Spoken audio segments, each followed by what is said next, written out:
So what I noticed most in terms of design, especially after seeing the play Everybody, was that there was a clear fourth wall, which you didn't see in Everybody, and more emphasis on background props that changed with each scene.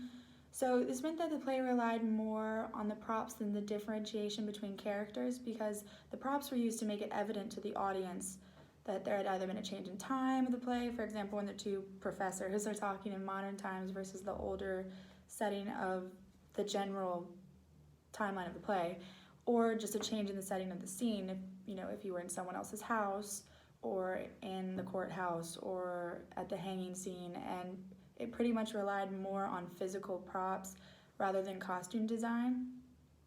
So it just kind of lumped everybody together but differentiated the different times that were taking place in the play. So just to contrast Everybody with Vinegar Tom, in Everybody, all the props were incorporated on the different characters in terms of their costumes. They weren't background props. The background stayed pretty much a stagnant, either black box or just the door setting. But in Vinegar Tom, the characters all have similar outfits, so pretty much the differentiation in storytelling elements aren't based on the costumes in Vinegar Tom, it's more on the background elements, because it really makes it clear to the audience where they are. And I think this pushes the storytelling because it shows that with the costumes, they're all trapped in a similar mindset.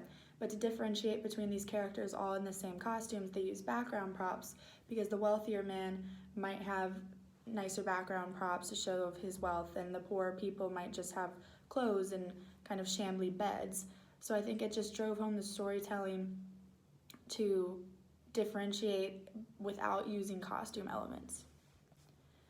So another design element that I noticed in Vinegar Tom was that the band, although I didn't really understand the purpose of the band, just because it kind of came in at odd times and for me didn't really make any sense, they were always on stage and always present. And it kind of became a point where they were so present that we became so used to seeing them that the audience didn't really notice them at some points. Pretty much the only time you would notice them is if there was a change in movement in one of them. And it was an interesting choice to keep them all on stage, because then it was a little less of having to carry things out. So it just made the whole process a lot easier.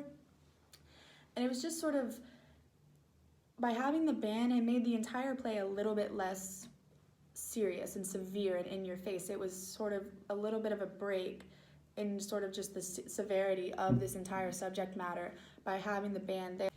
So I think in terms of assisting the storytelling by having the band on stage, I think the band was used, and again, I don't really understand the band, but I think the band was used to pretty much have a break in the heavy subject matter and bring up songs that were prevalent to what was just being talked about in the scene prior.